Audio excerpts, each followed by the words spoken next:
কলাগাছের তন্তু দিয়ে প্লাস্টিক পণ্য ও ফেলে দেয়া সবজি থেকে পরিবেশ বান্ধব পলিথিন তৈরির ফর্মুলা আবিষ্কার করেছে শ্রীমঙ্গলের কলেজ ছাত্র সাজ্জাদ। জেলায় সে খুদে বিজ্ঞানী হিসেবে পরিচিত। মৌলভীবাজার প্রতিনিধি সৈয়দ মুহসিন পারভেজের তথ্য ছবিতে ডেস্ক রিপোর্ট।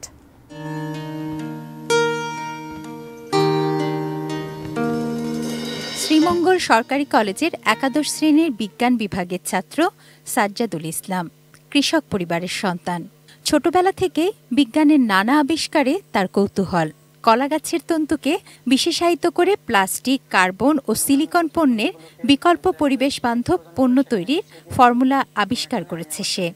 আর পচা বা অব্যবহৃত সবজির শ্বেতসার থেকে তৈরি করেছে পচনযোগ্য পলিথিন।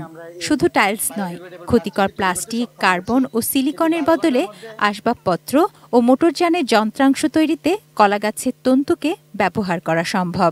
যেখানে একটা কলাগাছ একবার ফল দিয়ে সেটা মারা যায়, সেটাকে আমরা কেটে দিই এবং ফেলে দিই। সেটাকে যদি আমরা প্রসেসিং করি, কার্বনজাত পণ্যের বিকল্প হিসাবে পণ্য তৈরি করি, টাইলস তৈরি করি, তবে আমাদের দেশে আসবে বিরাট একটা অর্থনৈতিক পরিবর্তন এবং সেখান থেকে আমাদের দেশের কৃষকরা লাভবান হবে। সাজ্জাদের আবিষ্কৃত প্লাস্টিক উচ্চতাপে গলিয়ে সহজেই তা রিসাইকেল করা যায়। আর সবজির শ্বেতসার থেকে তৈরি পলিথিন পচে মাটির জন্য জৈব সার ও পানিতে হবে মৎস্য খাদ্য।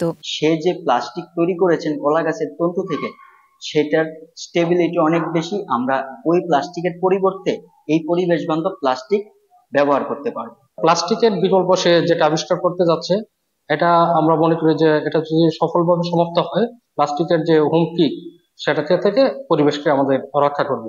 বাবা মোহাম্মদ নজরুল ইসলাম একজন কৃষক, বাড়ি শ্রীমঙ্গলের মহাজেরাবাদ গ্রামে।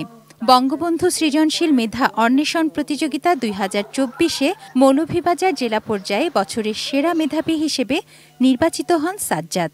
তাকে নিয়ে গর্বিত তার পরিবার, সহপাঠী ও শিক্ষকরা।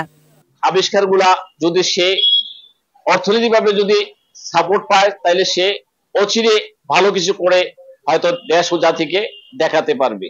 সরকারি পৃষ্ঠপোষকতা ও উৎসাহ পেলে গবেষণার কাজ আরো এগিয়ে নিয়ে যেতে পারবে বলে আশা করে সাজ্জাদুল ইসলাম। আমার টাইলসগুলো ভেঙে যায়, এটা ভাঙবে না, দেখুন। তুনাজিনা তনু, ডেস্ক রিপোর্ট, এটিএন নিউজ।